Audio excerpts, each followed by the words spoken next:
कितने पैसे चाहिए? पैसा नहीं, इज्जत। मोहल्ले के चिरकुट लौंडे हरा रहे हैं फैंटेसी स्पोर्ट्स में। आप एक्सपर्ट हो, सिखाओ। सिखाऊंगा तो जाने दोगे? फैंटेसी स्पोर्ट्स का असली अखाड़ा। इस गेम में वित्तीय जोखिम के तत्व हैं और इसकी लत लग सकती है। कृपया जिम्मेदारी से और अपने जोखिम पर खेलें। Commonwealth game starts in about another few weeks' time, but before that, India play a three-match ODI series on this tour against Sri Lanka, which is going to start on the 1st of July. Annesha, the team is slightly different, and by slightly different, I mean Jemima Rodrigues, who I would consider as one of the positives for the T20I from the T20I leg of this tour. She batted well in the first game. She batted well today as well, and sort of she has been batting out of her position. Do you think the teams should be allowed to sort of bring in players in between the tour if they're doing well in the first leg? And does she fit into your ODI 11? Because make no mistake, the ODI 11 will look slightly different in the absence of Mithali Raj and Julian Goswami this time round. Totally. As regards whether teams will be allowed to bring personnel from different squads, I think I'll reserve my comments on that because it could be a bit contentious as far as international cricket goes. Which is why you have selectors, right? Which is why you have selection committees to make sure that they pick the right set of 15, right set of 16 to 18 when they are sending teams for overseas tours. Jemima's exclusion from the ODI leg of the tours seemed a bit odd to me, as I mentioned in the pre-series conversation with you guys, and probably it was down to including Harleen Diol at the expense of Jemima Rodrigues, which is what they went ahead with. Harleen Diol deserves a place in the side because her game is again more attuned to the ODI format than it is to the T20Is. The Harleen herself can be versatile enough to lend herself to the T20I format very well as well. And we've seen her do well in the limited opportunity she has gotten. She too historically has been benched more often than she has played for India as far as the T20Is to go. But in the absence of Mithali Raj, I'm really looking forward to who gets to play in that number 3, number 4 spot, which has been Mithali Raj's for the longest time. Does Harleen Diol get a look in those slots? Where does Harmanpreet Kaur bat? That again remains a key point of concern because we've seen in the T20I side she did reasonably well, allowing herself some freedom in terms of where she comes out to bat.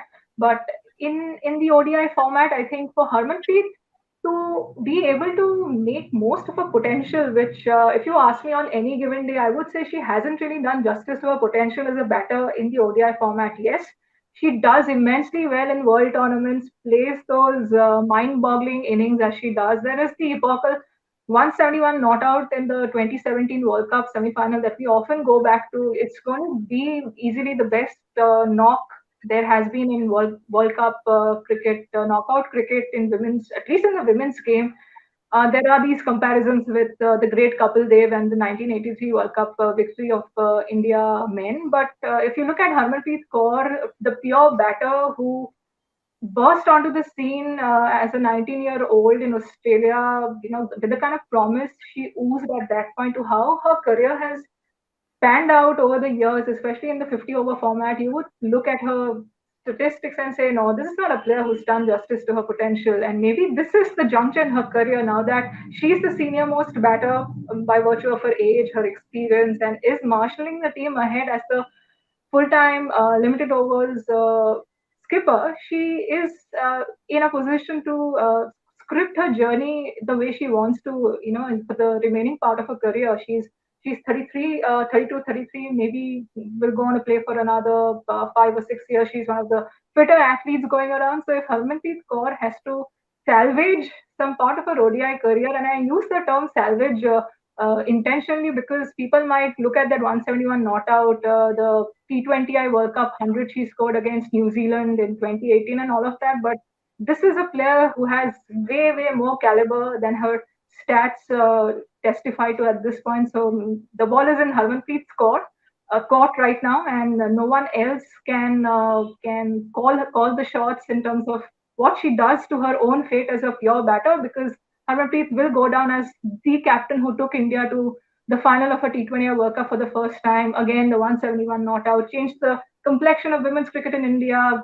Got that stratospheric prominence that India women as a brand got subsequent to that 2017 ODI World Cup. But what happens to Harmanpreet Kaur, the batter? A lot of that would be dictated by how she performs in the ODI format starting this series against Sri Lanka, because she, mind you, is the senior most batter in the Indian ranks now. Very well put, Annesha, because if you see the numbers that Harman has in ODIs, and as you rightly said, the potential that she possesses and the potential that we have seen from time to time from her, it's always been a little bit about where she bats and where could she potentially bat. Now with Mithali not there in the middle order, she could potentially be a very good option for number 4. But there's something more that I'm interested in is the fact that the selectors have gone in with an extra keeper for the ODI team. If you look at the side, they have picked Tanya Bhatia, they've picked Richa, and they've also have Yastika as the third keeper in that ODI team. Mohit, if you had to choose one of them on potential or on say how that team, the middle order is looking at shaping up at this point, who would that be, and why would you go for that particular player? Yeah, I was actually going to bring up Tanya Bhatia when you asked the Jemmy question, because I think Jemmy can easily be a part of this squad instead of Tanya Bhatia, because you already have 2 wicket keepers there in Richa Ghosh and Yastika Bhatia, who are capable of doing a competent job behind the wickets, even in the 50-over format. So they could have easily had Jemmy instead of Tanya in the first place. And to answer your question, I think both of them, both Yastika and Richa, will be a part of the playing 11 for me at least. Yastika should continue in that number 3 role because she has had immense success in that role, especially in the last 6 months for India. She's played game-changing knocks at the World Cup as well, was really good there. So I think Yastika will be my number 3. It also helps you have 2 left-handers in the top 3, crucially. I would have Harman at 4. You yourself made a very strong case for Harman in one of your pieces, saying why she should bat at 4. And her displays during the World Cup back that up very convincingly. And like Annesha said, her career numbers in ODIs don't do justice to her potential, her talent, and her capability. So I will have Harmanpreet at 4. I think Harleen Deol can easily bat at number 5. Bats a little higher for Himachal in domestic cricket, but I think she's a very good option for number 5 because great runner between the wickets, plays spin well, can maneuver the strike well in those middle overs. And as we've seen in the senior T20 this year, she's added a new gear and can now hit the big shots as well. We saw it in the women's T20 challenge as well. So I would pick Harleen Deol at number 5 and then have Richa Ghosh and Pooja Vastrakar at number 6 and 7. Because these are probably the only 2 Indian lower order batters who are capable of going big from ball 1. Like there are other players like Harman and Smriti who can do that, but they like to get their eye in before going big. So my middle order would be that Yastika at 3, Harman at 4, Harleen at 5, followed by Pooja Vastrakar and Richa Ghosh at 6 and 7. Would have asked this question around in a while, but Mohit has given his batting order, and quite rightly so. I agree with most of that. Annesha, will you play Harleen at number 5? Is that a call that India can make at this point, or do they look at other options that are available? I think that's where Harleen's versatility to be able to lend herself into a good T20 batter also comes into play. She can really change gears quickly. If she gets a prolonged opportunity at number 5, it's not as though you thrust her into number 5 for one day and the next day she's either out of the playing 11 or is batting, lower down the order. That doesn't make sense. Yes, the Commonwealth Games and the T20 World Cup take precedence ahead of all sorts of other plannings in terms of the limited overs formats approach. But they have to bear in mind that for them to be able to settle in on a longer term, mix of 15 for the 2025 ODI World Cup is also going to be crucial because you don't have the reliability of Mithali Raj any longer. There would be nobody to score those consistent 50s for 6, 7, 8 matches on the trot. And while Smriti Mandhana has done well, she's been among those to have gotten accolades from the ICC on a consistent basis. Even Smriti needs to up the ante in terms of being more consistent in ODIs, which I'm pretty sure is on her to-do list because here's a player who loves critiquing herself behind the scenes a lot. And Harmanpreet, as we discussed at length earlier, she needs to find that next gear in her own batting and in her own persona as a cricketer, not just as a leader, which she'll do reasonably well as she's done in the T20Is, but for her to be able to remodel herself into a better all-round cricketer, given this is the final leg of her career. I am looking forward to seeing where Harmanpreet where Harmanpreet slots herself in, and Harleen certainly is a good punt for number 5, and you've got to give Yastika Bhatia a longer run in that number 3 position. Again, if you keep tweaking your batting order the way you've done with the likes of Tanya Bhatia, it's not going to serve much of India's purpose. So he was looking forward to more stability around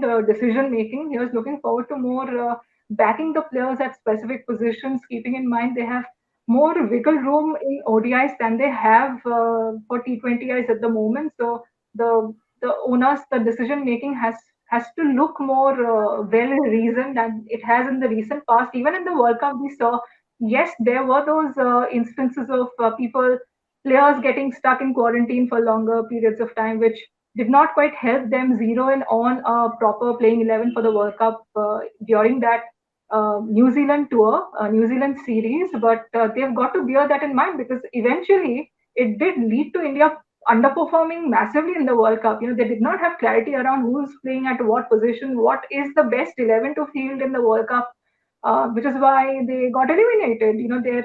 They had their fate hinged on that last league stage game, which you wouldn't expect from a strong team. Yes, you cannot perform at the level of Australia, perhaps, given the resources they have, given their pedigree as a team, the infrastructure they have, and all of that. But you've got to put out a statement that there is consistency in your decision making as a management, as a think tank, as a playing group, which is what has been eluding the Indian team for a long time across formats. But now with Harmanpreet as a sole captain across both formats, hopefully that will allow her to be more proactive in decision making, and hopefully the selectors to give the coach and the captain the kind of resources they need to ensure that players are backed on a long-term basis, while the focus is on making sure that the longer-term playing 11s for the both formats are taken care of and are zeroed in on well before the major events come around. It's a start of a new era for Indian cricket, and we hope that the problems, the issues that have plagued them in the past, say for them, and for some of which actually we would say cost them the World Cup this time round, are solved and resolved, and when we move ahead to a better tomorrow, lots to look forward to, and we will be back with the live shows. We'll be back with Mohit, Annesha and Thirush as well. Till then, stay tuned to Women's Cricket Zone for all the live updates on women's cricket. ये पक्का अब सीख तो गए, अब तो जाने दो मुझे। ठहर जाइए, कोई प्रॉब्लम हो गई तो कहाँ ढूंढेंगे आपको? फैंटेसी अखाड़ा का 24/7 कस्टमर सर्विस है, आपकी प्रॉब्लम को सॉल्व करवा देंगे। कल जाने देंगे। फैंटेसी स्पोर्ट्स का असली अखाड़ा। इस गेम में वित्तीय जोखिम के तत्व हैं और इसकी लत लग सकती है। कृपया जिम्मेदारी से और अपने जोखिम पर खेलें।